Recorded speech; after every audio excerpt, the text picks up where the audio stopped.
Visit the KFAN booth at Carousel Park, presented by Mesh Besher and Spence, starting August 27th for live shows, brand new KFAN gear, and a free original chicken sandwich from Chick-fil-A with every purchase while supplies last.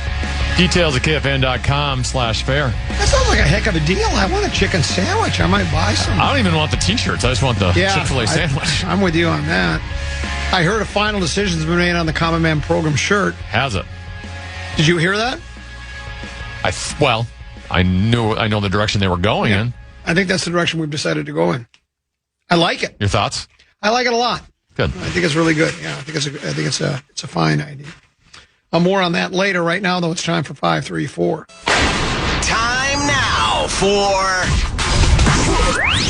5 questions. Well, actually 3, but 5 sounds like more than 4. Brought to you by Willow River Company. Question number 1. We're gonna win, Twins, we're gonna score. It's now time to delve deep into Twins territory. Crack out a home run, shout a hip hooray! Cheer for the Minnesota Twins today. The Twins scored 4 runs in the first inning, and then they held on for a 4-2 win over the Atlanta Braves last night at Target Field.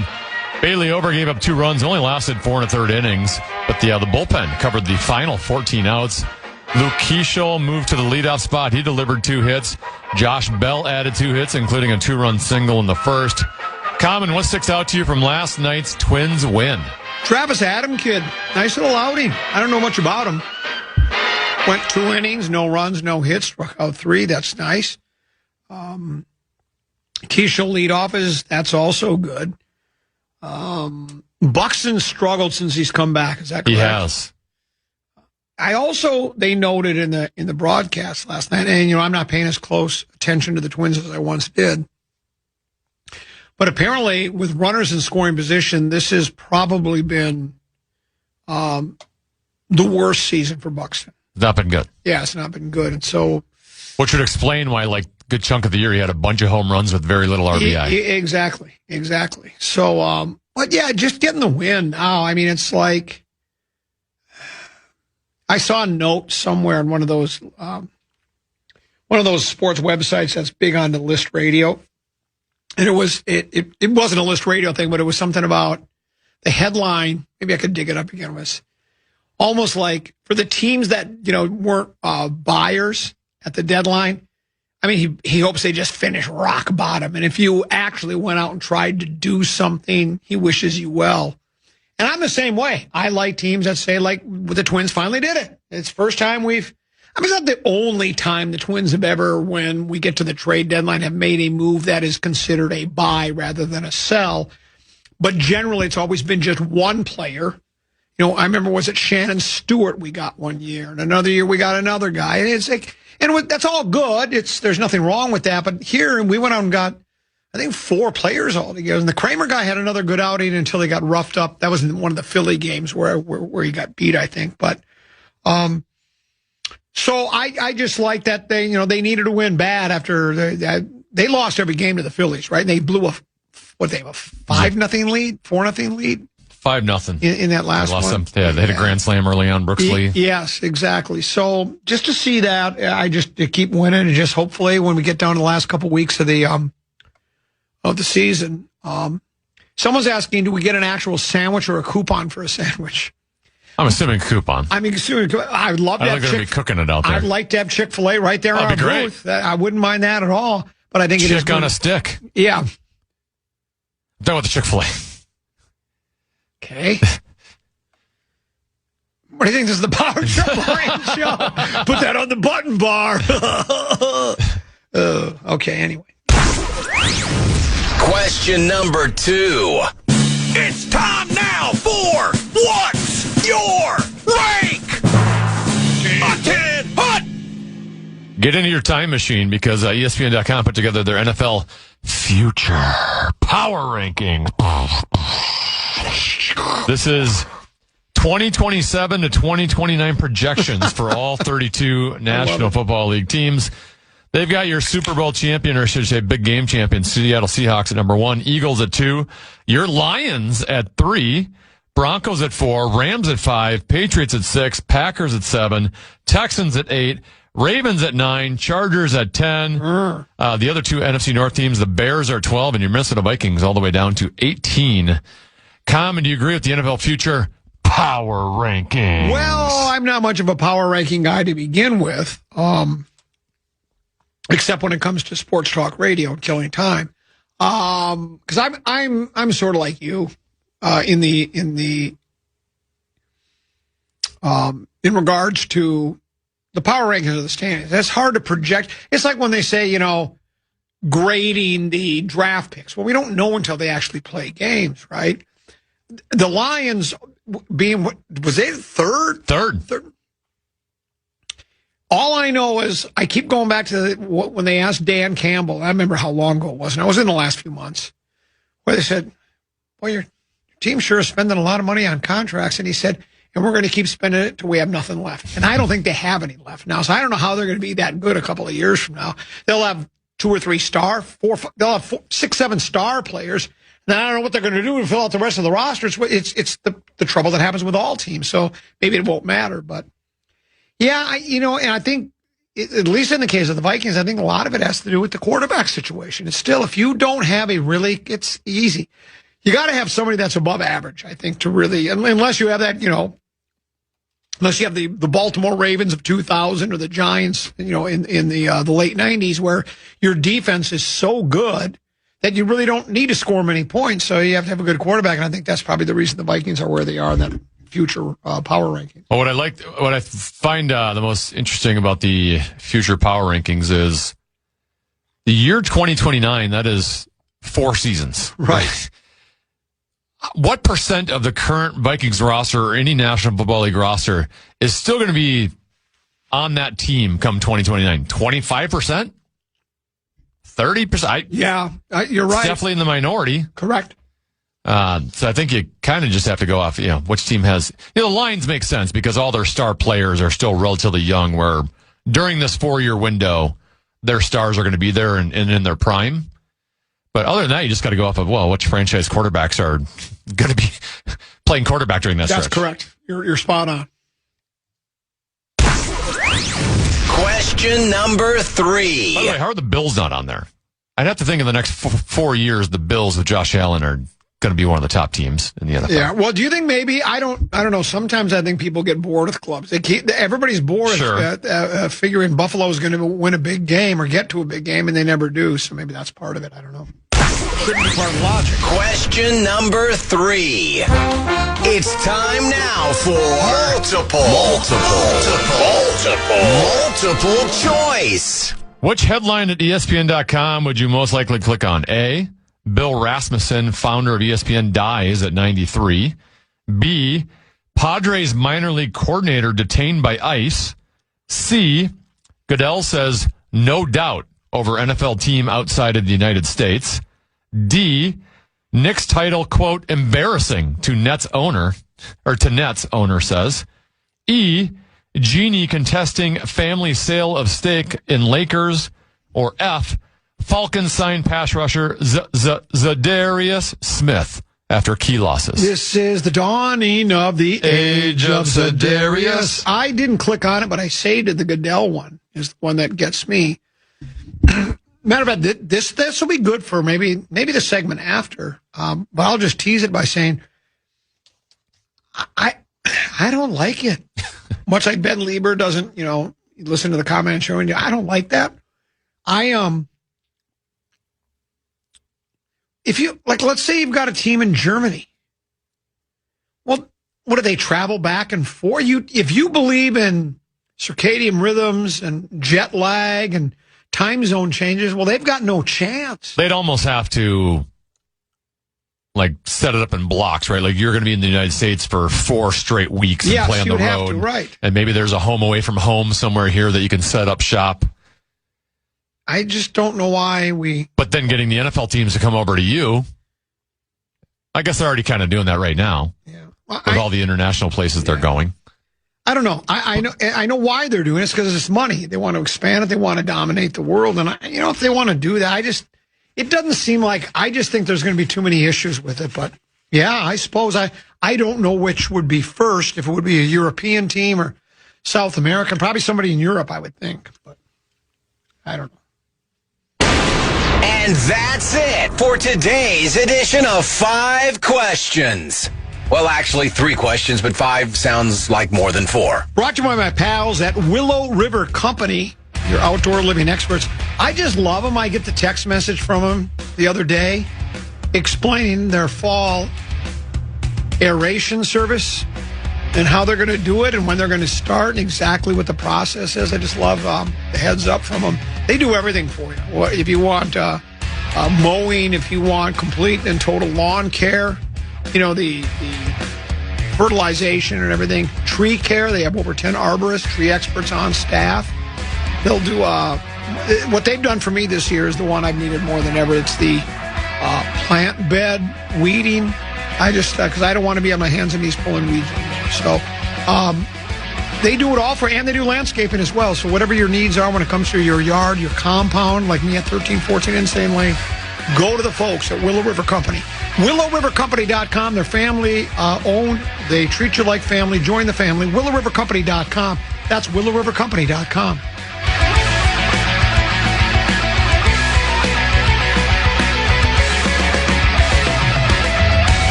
The Common Man. Where's the off button on this moron? Weekdays at noon. Your chance to score a Mall America Summer Mystery Prize is back. Grab one at any of our KFAN events or anytime you see the KFAN Street Team this summer. Then redeem it at Mall of America for discounts and exciting prizes. Check out upcoming events at KFAN.com, keyword calendar.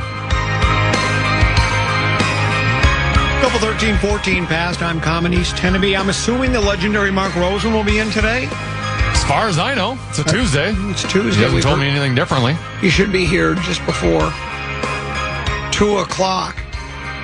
Stumbled upon a story talking about NFL team valuations. Not evaluations, but valuations. What is your team worth and can you make it last? Mm-hmm. As expected, Dallas Cowboys are worth more than any other team in pro football. And it's not close. 2 years, you're exactly right, it's not even close. 2 years ago, the Cowboys became the first pro sports team to hold a $10 billion valuation. Now, they are the first to cross the $15 billion mark. $15.5 billion. And like you say, Tim, it's not even close. You know what team is the least valuable? Did you see this list? I did. I think it was Cincinnati. Yeah, Cincinnati at $7.4 billion. Then it talks about biggest value gain would be the Seahawks at 46%. The smallest value gain. They're all gaining, by the way. There's nobody that is not. There's no team that's worth less today than it was yesterday. Smallest value gain 17% by the New York Football Giants. But my question for you, Tennessee, is, and maybe somebody else, like you say, it's not even close. Well, the Rams are worth $12.7 billion. Why do the Dallas Cowboys, though, continue to be the team that's, I think it started with the propaganda of America's team, right? I've never met anybody that likes the Dallas Cowboys unless they're from Dallas. Have you met anybody that's a Dallas Cowboy fan, at least in these here parts? I don't know. Why are they worse? They haven't won it. When was the last time they won a big game? 1995? Did they win one in 95? They won a couple in the early 90s. Why is that team worth so much? What is it about the Dallas Cowboys? The only thing I can assume is if you are in a market that doesn't have a pro football team, you glom on to some other team and you've bought into the propaganda. And I guess the credit has to go to, I don't know if it would be the NFL or if it would be just the ownership of and the PR team with Dallas to call it America's team, right? And the big star. And, Dallas is Texas is an awful big state. We're larger than life here in Dallas. We're the Dallas Cowboys. We've won world championships. Because I don't know why that team is. I think I could explain some of it, but maybe not all of it. Please do. It's the 4th biggest media market, correct? I bet that's it. Yeah. And, some of the media markets that are ahead of it, like LA didn't have a team for a long time. And then LA split between two teams. And so there's not the history with the Rams and now the Chargers that you have, the history and tradition you have in Dallas. Chicago can't even get a new stadium approved. Another bigger market and another team that since 1985 really hasn't put out a great product for the vast majority of that time. That's correct. New York is split in between two teams. So it's kind of the one big market that's got one team that's got history and has won big games in the past. And I do think the PR side of it that you mentioned. And then, let's face it, I think Jerry or the taxpayers of Texas and Dallas have put a lot into their stadium and their practice facility, which I've driven by, is absolute state of the art. They've propagandized the Dallas Cowboys cheerleaders, right? You don't talk about any other team's cheerleaders other than the Dallas Cowboys. They have a television show, like a reality show with the Dallas Cowboys cheerleaders. So I do think they've done a phenomenal job of marketing it, but I get where you're coming from too. It shouldn't explain all of it, but I think I think you've done a nice job of summing it up. The two teams, my two least favorite teams in all of sports. I bet yours is Dallas Stars is one of yours. My two least favorite are Green Bay and Dallas. For football? Well, I really in general? In general, of any sport. Those are the two it's not like I have this hatred for them that, I'd like to burn their stadiums down. It's just like those are the teams that in Green Bay because of the arch rival of Minnesota and because I don't get to own part of the team here like they do in Green Bay. That's part of it too, where I'm a little bitter. And then Dallas, just because of the America's team thing, I'm just like, well, who gives you the right to call it America's team? So those are the two teams. And of course, there was the Nate Wright push-off, right? By, I can't think of the Dallas Cowboy wide receiver. Pearson? Yeah, Drew Pearson. So those are the two teams. I suppose for you, Dallas Stars is I think you nailed it. Packers and Dallas Stars are probably my two least favorite in all sports. Blackhawks used to be for a while, but not so much anymore. I never hated the Blackhawks during that time. I was scared of them. Right.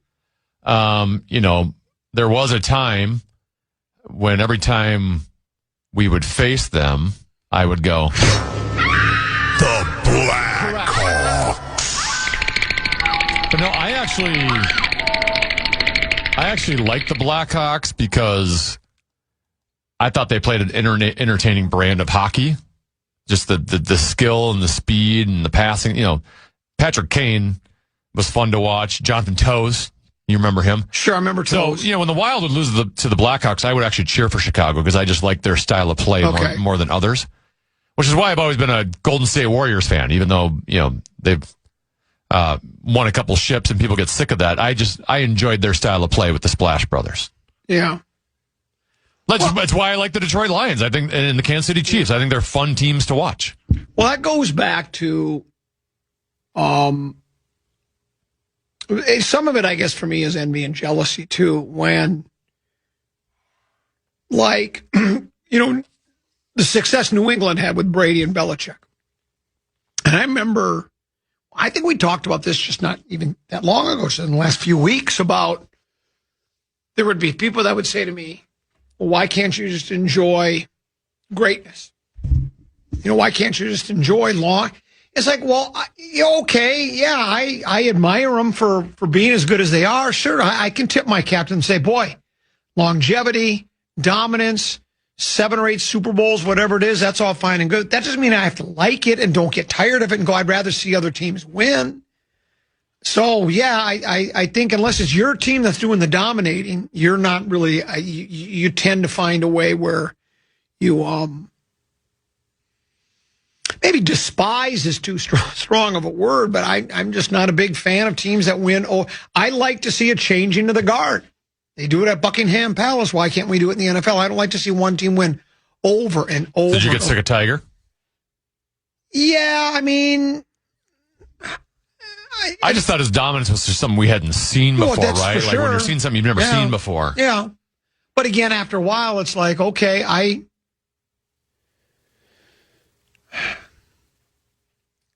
I mean, for instance, I was a big Tiger fan, but when Chris DeMarco, and you remember when there was the chip in we've seen a million times and behind the green on 16?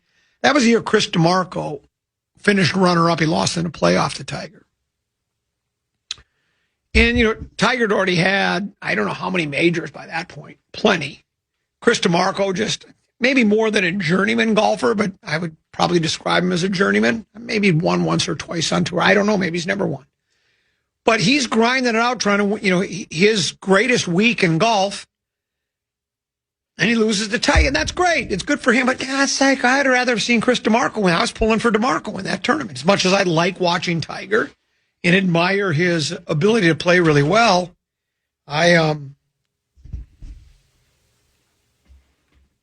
starting to get a cramp in my. Oh no, that's the worst. Oh, it's really bad too. Is it in the hammy or where is it? It's hammy right between my butt cheek. Right beneath it. It just locks up. Yeah, it's locked up right now. You're handling it pretty well. Yeah, it's not good. I'd be like turning off the microphone and just hunching over in pain. Yeah. You want to just go to break? No, I'm going to keep. We got like a minute left anyway. Yeah, but let's wait. Okay, you're a tough guy. Yeah, I just don't know which way to go because once you don't know. You don't know which way to go. Yeah. Once you do, it's just excruciating. And I don't want you to swear on the air. Probably I don't drink enough water. As you take another sip of Diet Coke and place it on the handle of a chair where it's easily going to get knocked off and fall onto the carpet. Yeah, water would help this, right? Generally. Sure. Bananas? Do you have any bananas? I don't at home. Yes, we have no bananas. Oh, when I stand up, that's better. No. Ooh, maybe it's not. Ooh, ouch. Okay, yeah, let's go to break. It's time for break anyways. And then I'll try to figure this cramp out. Yeah. Okay. This is fun. Remember the time I had to leave the air while the music was playing? What was that for? Was I having any... What was that at the one? Beginning of the show, too. Yeah, was that my hernia? I don't know issue? what that was. Or was it my vertigo? It was something bad. You had to actually... The show was... The music's a minute in. There's a minute before the show starts. I go, I can't do it. I just had to jump on the air by myself. Yeah. But you made it. I heard it was really good that day, too. Pretty sure I just said, Pat Micheletti, give me a call. He can call us now if you want. He's available. We'll take a break. We'll come back with more Common Man Program on the Fan.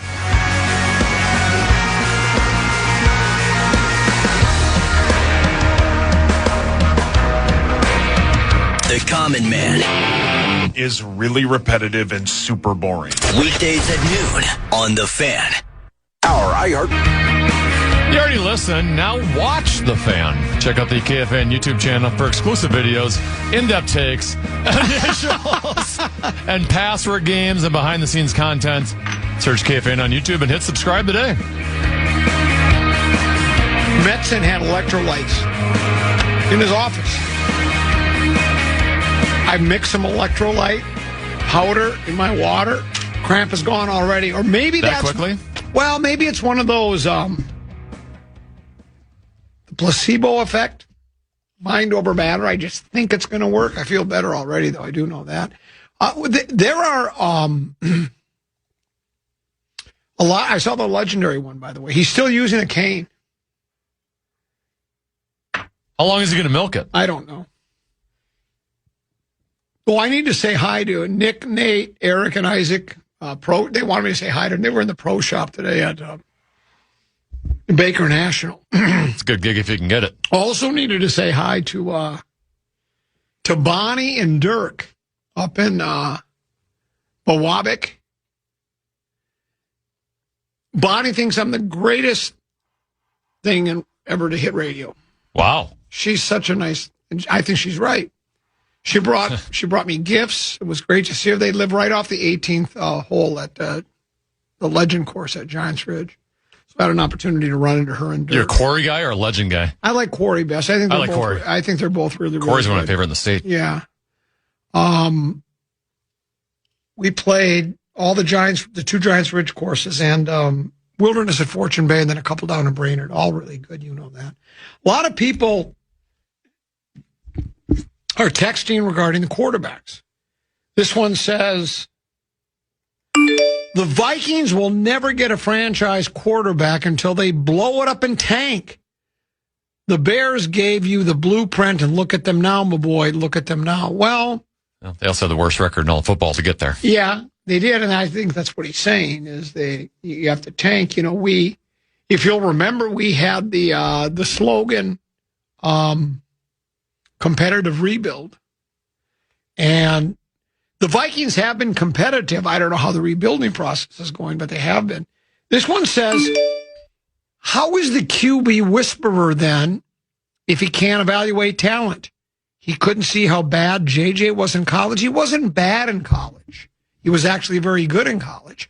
The thing is, the element... He wasn't asked to do a lot. Right. And there was the element of surprise. They ran the ball so effectively that from what I understand, I didn't watch a lot of football with the team, with that school up north, but they would run the ball so effectively that they would just load the box to try to stop the run.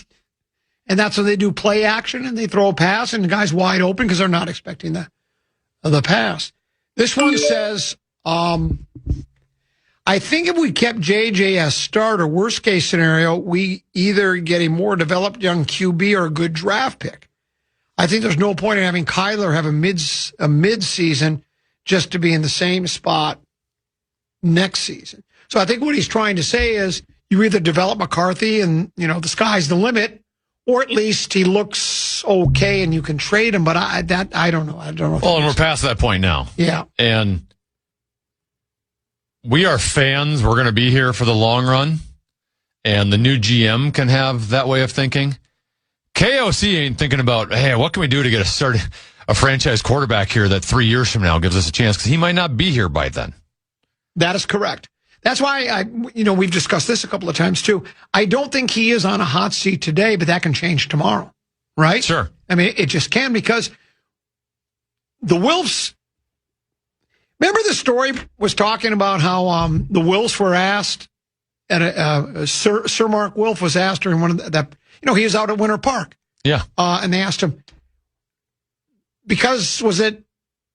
which team was just sold? Was it the Seahawks? Which team just got sold?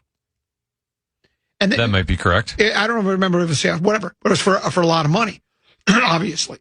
And then they, some of the reporters said, so are you guys thinking about maybe selling too? And Mark he didn't really laugh, but he just immediately dismissed it. It's like, no, we want to win champions. They like owning a football team. It's fun. And it's not like if they don't sell now, 10 years from now, we just talked about the valuation thing. Every team, the team with the team that grew the least in valuation was the Giants. It was 17%. The evaluation ain't going down. Yeah, it's not. There's no better investment than being an owner of a National Football League team. Exactly. They're about to go international. So the Wilfs aren't interested in selling. They want to win. And if you're head coach, and we've seen head coaches with more success than O'Connell fired. They're fired all the time. The Ravens guy just got fired. He won a big game. Tomlin never had a losing season in like 20 years. Yes.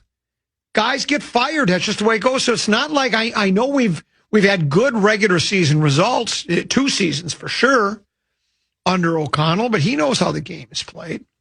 Here's one that says, it's actually unfair to blame Kwesi at all for JJ. According to the reporters on the other side of town, KOC was the sole decider on the QB.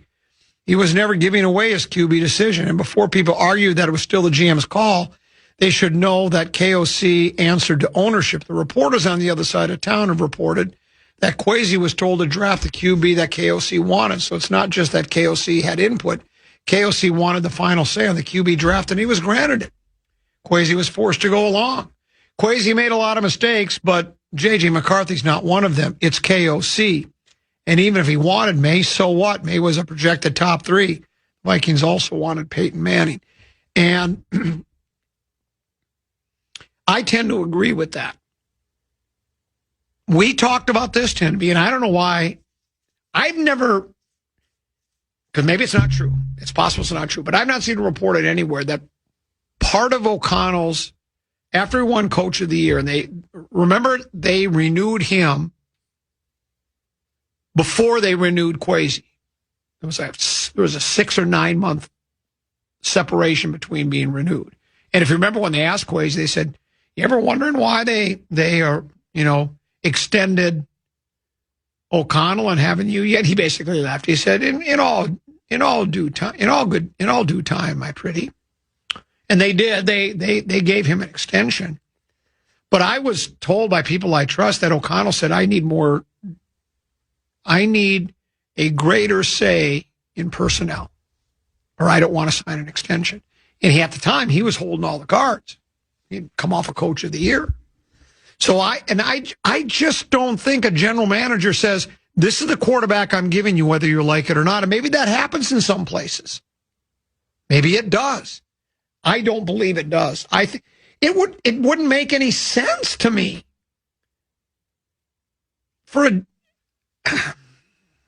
I don't see how. I agree with you, but would it also go the opposite way, though? Because, the emailer is inferring that Kwesi had zero decision on the quarterback, and it was all on the head coach. And maybe that's the truth. But then as a general manager, if you're a GM and you now have no influence on your first-round draft pick, then, it's time to find somewhere else to work. Me boy, it's a good thing you haven't given up on Blandon like the Vikings have given up on McCarthy. Just think, after hundreds of shows, heck, thousands of shows, you're still holding on to hope that Tanner will surpass your expectations and become a full-time producer. Signed, remove the interim label guy. It's true, Tim. What if we just gave up on you? But we haven't. You haven't? Well, sort of, but nobody else wants the job as far as I know.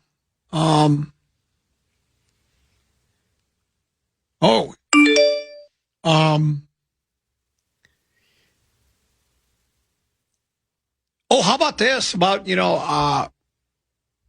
fan bases and liking teams and despising teams. I would say it's Packers, the Cowboys, and any team from Philadelphia and the Yankees just because of the arrogance of their fan base. That has something to do with it. It's hard to like the Eagles. I think I hate the Eagles more than the Cowboys. Yeah, I think you might be. It's not even the team I hate. It's the fan base. This one says, I don't understand why Tenna hates the Dallas Stars so much. The Wild only exists because the Stars moved to Dallas. Isn't the Wild Tenna's favorite team? What would his life be like without the Minnesota Wild? This is all very confusing. Think about it. Yeah, but if I didn't have the Minnesota Wild, then I would have had the North Stars this entire time. They wouldn't have left me in the middle of my childhood. I would be fine with us. We have the Minnesota North Stars as our NHL team. Sweet logo, sweet colors. How old were you when the Stars left? I think I had to have been like 12. And you were a hardcore hockey fan then? I wouldn't say. I became actually more of a little bit hardcore after the Stars left. Okay. I remember going to a couple playoff games, especially during the 91 run. But I actually, once they left, I became a big New Jersey Devils fan. That's when I started watching hockey a lot more.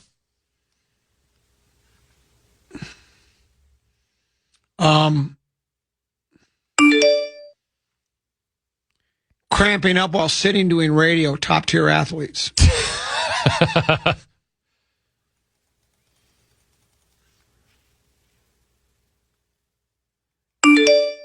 Love seeing Common playing through injury. St. Louis Park is a tough guy town. It is a tough guy town. I'm playing through injury. This one says, tough guys drink pickle juice for cramps. If I had some, I'd drink it right now. Tennessee wouldn't, but I would. No. This one says, Common came back rusty. It's hard to come back to unprepared, uninformed, and unprofessional after a long vacation. And it is.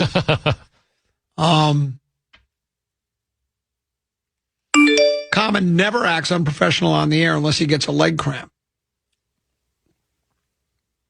Well, this one says, I get the bit, and clearly iHeart has allowed Common to eat his lunch on air, but I seriously can't listen to him when he's slurping up his grub. I'm not slurping, I'm chewing. Can he eat between 11 and noon? No, I can't. That's not lunchtime, that's breakfast. Are you watching ESPN, by the way? I am, all these guys, they don't have to actually go into ESPN studios anymore to do their hits. Right. I just find it fascinating how many of them sit in front of bookshelves. And then It's all bookshelves. And yeah. they intentionally put stuff behind the bookshelves to show their personality. And Correct. Instead of just having be a normal bookshelf like the rest of us have at home. Like he had like records. This is Jeff Passan, by the way, of ESPN. He's got like the Pink Floyd record behind him. He's got the old school Nintendo setup, which you're not using it. You're not playing with that Nintendo right there. It's just literally there for decoration on your ESPN hits. That's the vibe he wants to give off. Yeah. That's and he's got his baseball books on the left side because he's a baseball historian. If I were to do that, I'd have like books like Socrates and Plato, some of the great philosophers. I would just have poker books. Yeah. Well, I told you when there have been a handful of times I've been asked to be a guest on those national TV talk shows. Remember the Bill O'Reilly show? I was on there twice to talk about Ventura. And they send you, I've told you this story before. When you see anybody from Minneapolis on a national, like, CNN or Fox or whatever, MSNBC, doing let's go to Minneapolis and talk to Teneby, producer of the Common Man program. You're at WCCO television, and you're in a little tiny room that's literally not much bigger than a broom closet, right? And they have the picture of the Minneapolis sky. It's not like you're sitting on the top floor of the the IDS is in the background. It's not like you're at the Fauché Tower and that there's a window behind you. It's a fake picture of the Minneapolis skyline. Yeah. And I once drew a little stick man on the top of the Fauché, or on the top of the building, before you went on the air. But you can't see it. I watched the replay of it, hoping you'd be able to see it, but obviously you can't. But yeah, they bring you. So they're not. If you ever see somebody sitting on television doing an interview and you see the skyline of a city behind them, that's not a window behind them. It's a picture to make it so you're supposed to identify that's where they are.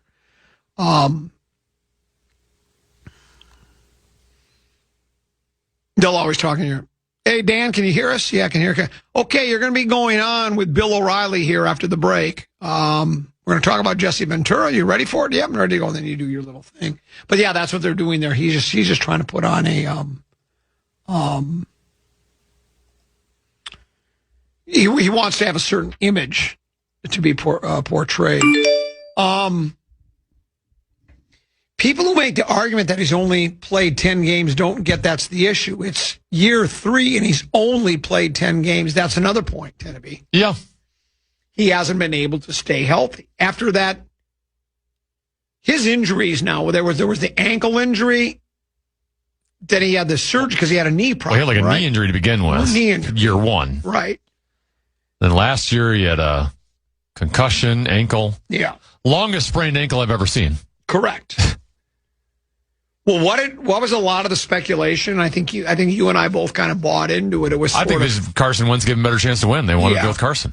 So what we call that, a soft benching? Is that what the phrase we're using? I think that was it. And people started to dismiss when I would say that. But I think you're probably right. I think that's exactly what happened there. This one says,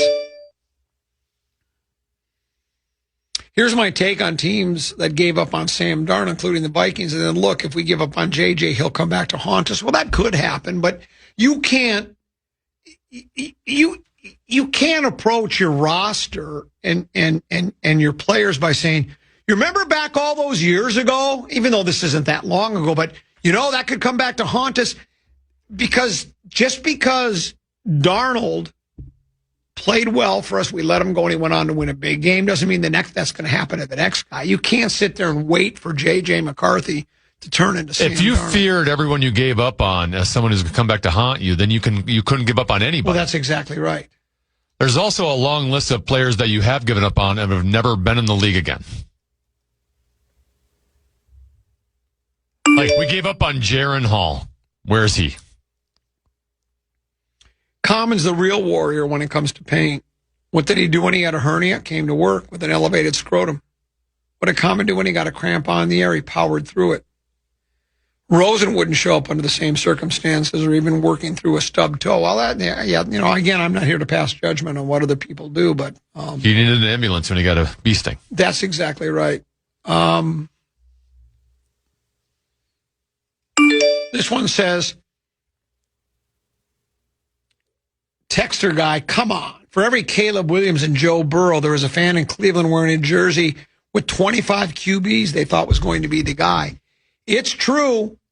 Teams have filtered through a lot of quarterbacks over the years. The league is littered with quarterbacks that were drafted in the first round and just flamed out. Never accomplished much of anything at all. They're everywhere. And some franchises, look at them. I mean, Browns is a prime example. So, and you could say the Vikings are as well. We talked about it not in the first hour. Tarkenton was the best quarterback this franchise has ever had, and it's not even close. Culpepper had a couple of good years, and then Favre had the one brilliant year, the storybook year when he first came to town and they went 12-4 and lost to the Saints. But other than that, the Vikings have never had a guy that game in, game out, season in. They've never had your Mahomes. They've never had your Rodgers. They haven't had that guy. They're probably never going to get him either. We do have the legendary Mark Rosen, though he is waiting in the wings. So let's do this. Let's break. We'll come back. Mark Rosen will join us. We'll talk a little of this, a little of that, with the emphasis on the lat here on the Common Man program on the Fan.